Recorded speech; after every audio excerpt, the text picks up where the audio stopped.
विद्वत समाज, उपस्थित हरि प्रेमी सज्जनों, श्री हिंदू मिशन मंदिर के प्रांगण में आज हम सब सत्संग हेतु पधारे हैं। सत्संग आपका हार्दिक अभिनंदन करता है।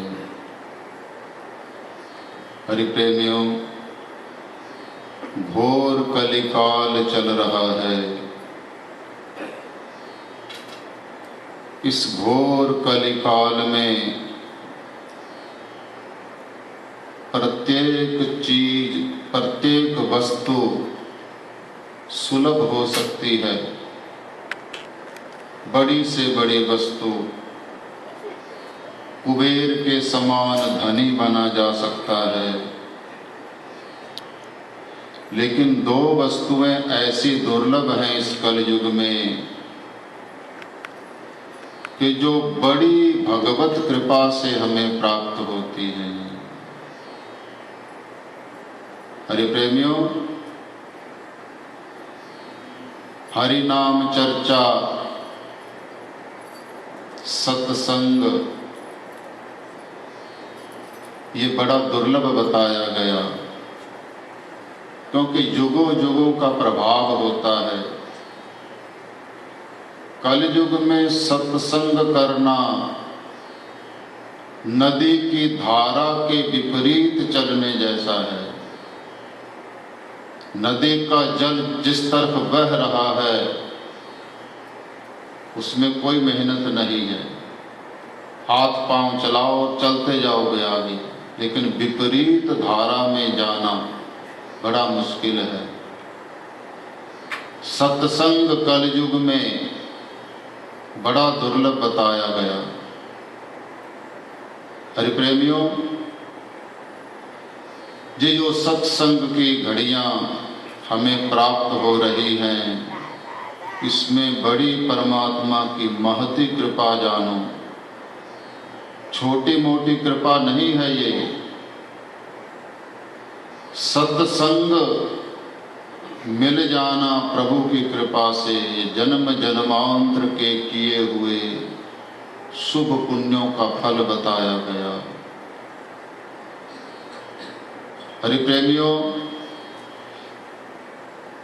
हिंदू मिशन मंदिर की तरफ से ये सदैव प्रयत्न रहता है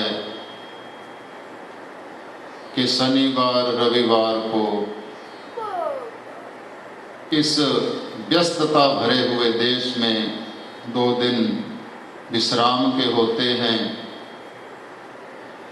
तो एक दिन में तो लोग अपना बचा हुआ सप्ताह का कार्य कर सकें, लेकिन एक दिन ऐसा रखा जावे कि जो मानव चोला हमें प्राप्त हुआ है उसका लाभ उठाया जा सके, सत्संग किया जा सके। तो आप जानते हैं गत कई वर्षों से इस प्रकार यह रविवारी सत्संग बेला चलती आ रही है। तो उसी रविवारी सत्संग बेला में श्री रामायण जी के माध्यम से हम उस जगत के नियंता प्रभु श्री राम के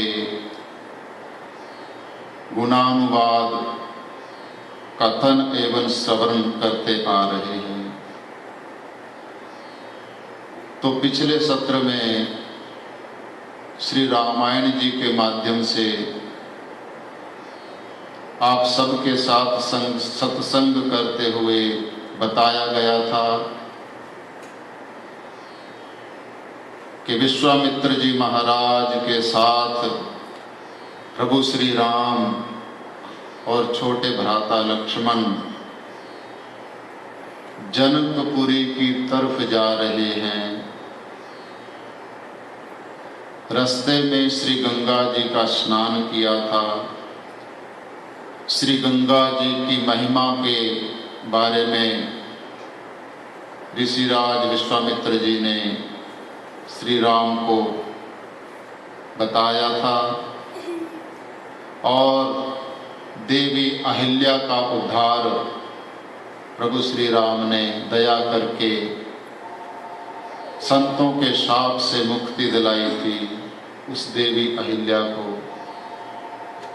तो इस प्रकार गंगा स्नान और देवी अहिल्या का उद्धार करने के पश्चात प्रभु श्री राम लक्ष्मण और ऋषिराज विश्वामित्र जी के साथ जनक नगरी की तरफ बढ़ते जा रहे हैं। तो चलते चलते कुछ समय बाद जनक नगरी की सीमा में पहुंच जाते हैं। प्रभु श्री राम जो राजा जनक हैं वो बड़े तत्ववेता हैं, छोटे मोटे साधारण मानव नहीं हैं। जनक जी महाराज विदेह कहा गया उनको। हरिप्रेमियों, यहाँ तक आया कि जो भागवत के वक्ता हैं श्री सुखदेव जी महाराज, जिन्होंने श्रीमद् भागवत सुनाया था राजा परीक्षित को, तो भगवान वेदव्यास जी के पुत्र हैं श्री सुखदेव जी। परमहंस, परमहंस किसे कहते हैं? एक हंस होता है, एक परमहंस होता है। हंस नीर क्षीर विवेकी होता है, यानी अच्छा क्या है बुरा क्या है उसको यह पता है, वो बुरे को छोड़ देता है, अच्छे को ग्रहण करता है। दूध में जल मिला करके रख दो हंस के सामने, हंस दूध पी जाएगा, जल छोड़ देगा। नीर क्षीर विवेकी है हंस, अच्छे बुरे को जानने वाला। एक होता परमहंस। परमहंस उसे कहते हैं कि जो परमात्मा के अलावा किसी को देखे ना, सब में परमात्मा को देखे, अपने आप के साथ साथ सब में परमात्मा को देखे, जिसको अपने शरीर का भान ना हो और संसार क्या है यह भी वो उस तरफ जो अपना दिमाग लेकर के ना जाए। श्रीमद् भागवत में परमहंसावस्था का वर्णन आया है, समय मिलेगा तो वहाँ परमहंस अवस्था का निरूपण किया जाएगा।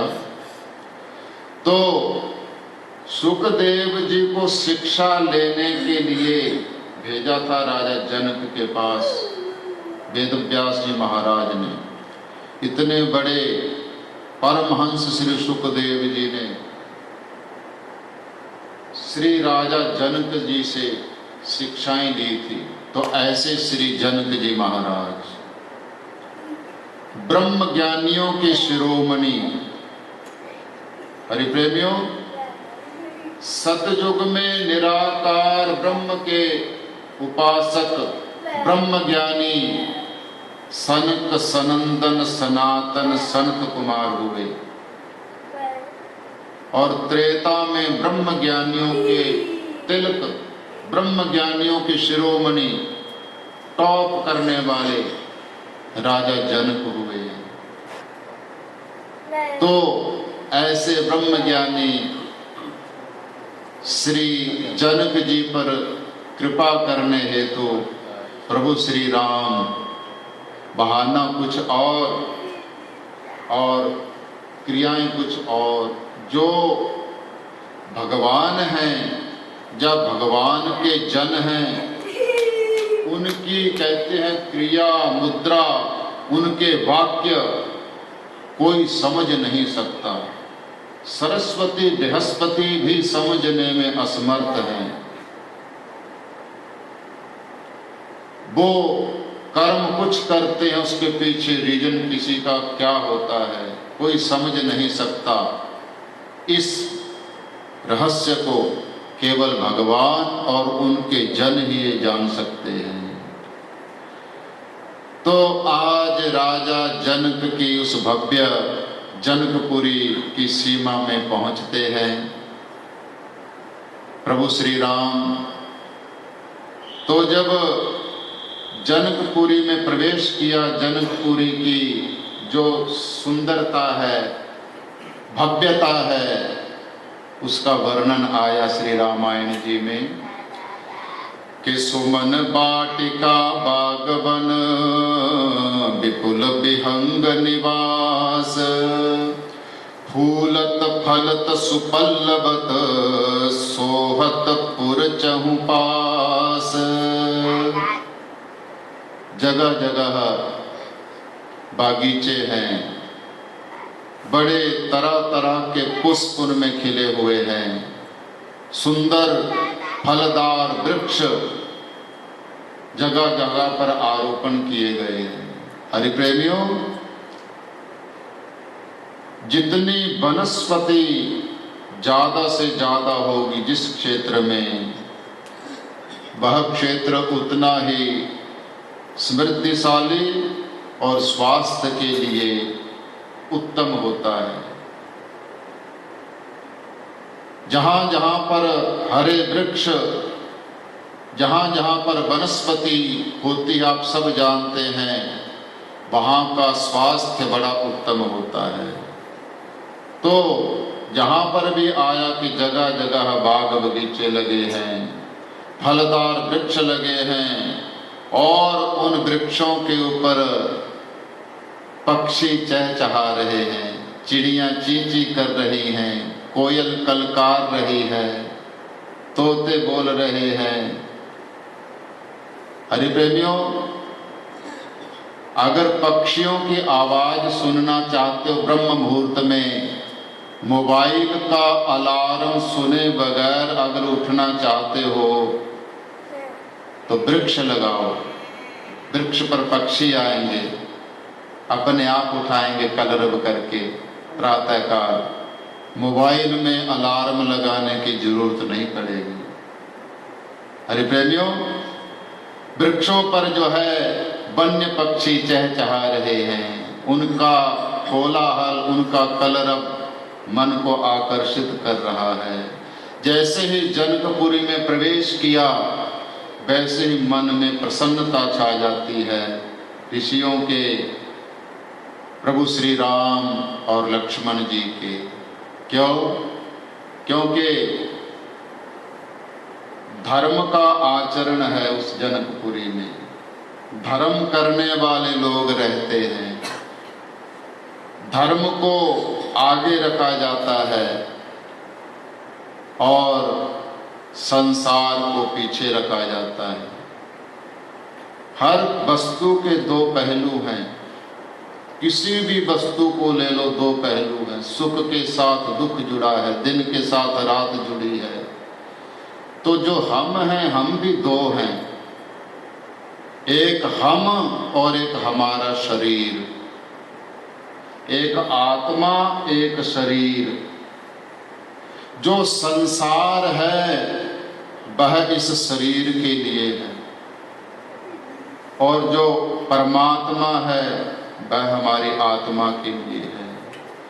तो हमारे शास्त्रों ने उपदेश किया कि इस संसार का उपयोग शरीर को रखने के लिए करो और परमात्मा का उपभोग करो। तुम्हारा असली लक्ष्य भगवत प्राप्ति है, परमात्मा को प्राप्त करना ही तुम्हारा लक्ष्य है, तुम्हारी आत्मा का। तो आजकल कलयुग में हमने उल्टा कर दिया है, संसार का ज्यादा से ज्यादा अपने पास संग्रह करना, उसके लिए रात दिन एक कर रखा है। और परमात्मा का भजन भी हम किस लिए करते हैं? परमात्मा की प्राप्ति के लिए नहीं, संसार मिल जावे हमें, इसलिए परमात्मा की भक्ति की जाती है। संसार मतलब रुपया पैसा मिल जाना, बेटा पोता मिल जाना, कारोबार खुल जाना, मकान जायदाद मिल जाना, ये सब सांसारिक वस्तुएं हैं। संसार को पाने के लिए परमात्मा का उपयोग कर रहे हैं हम। यद्यपि है उसका उल्टा, संसार का उपयोग करो किसके लिए? शरीर के सलामती के लिए। जितने में शरीर चल जावे उतना कमाओ, उतने समय और बाकी का समय परमात्मा के भजन में लगाओ। तो आजकल ये युग जो है, अभी बताया कि घोर कलिकाल है, इसमें प्रभु भजन गौण कर रखा है लोगों ने, और संसार को जो प्रत्यक्ष कर रखा है, अग्रगण्य कर रखा है। पहली पसंद, पहली चाह, पहली कामना बना रखा है। तो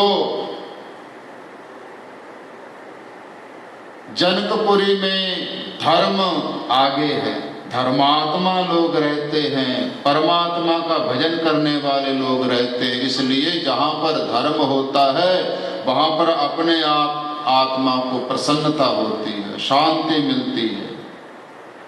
तो जैसे ही जनकपुरी में प्रवेश किया, मन प्रसन्न होने लगे, और वो जहाँ पर धर्म होता है वहाँ पर कमी कोई नहीं रहती। ये हमारी सोचने की एक जो है ऐसी संकीर्ण मनोवृत्ति है कि अगर हम कार्य नहीं करेंगे, दिन रात एक नहीं करेंगे, तो फिर ये वस्तु थोड़ी मिलेगी हमें।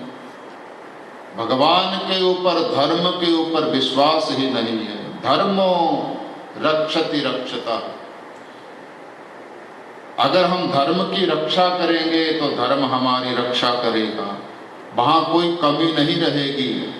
तो वहां भी जनकपुरी में धर्म है आरूढ़, सभी लोग धर्म पर विराजमान हैं, अपने धर्म पर चल रहे हैं, तो वहां पर कोई कमी नहीं है। आया जनकपुरी का वर्णन के ऊंची ऊंची अटारियां हैं उस जनकपुरी में, बड़े ऊंचे ऊंचे महल हैं, सुंदर बाजार हैं, और मणियों से बने हुए, मणियां जड़ी हुई उन महलों के छज्जों में मणियों की चमक से जो है वो और भी भव्य दिखाई दे रहे हैं।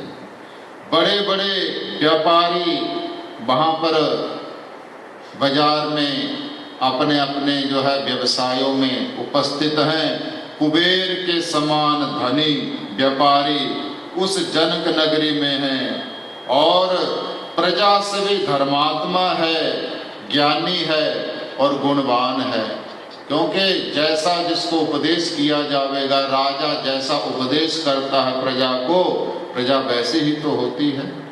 तो स्वयं राजा जनक ज्ञानियों के शिरोमणि हैं, तो उन्होंने अपनी प्रजा को भी धर्म का, ज्ञान का उपदेश दिया है।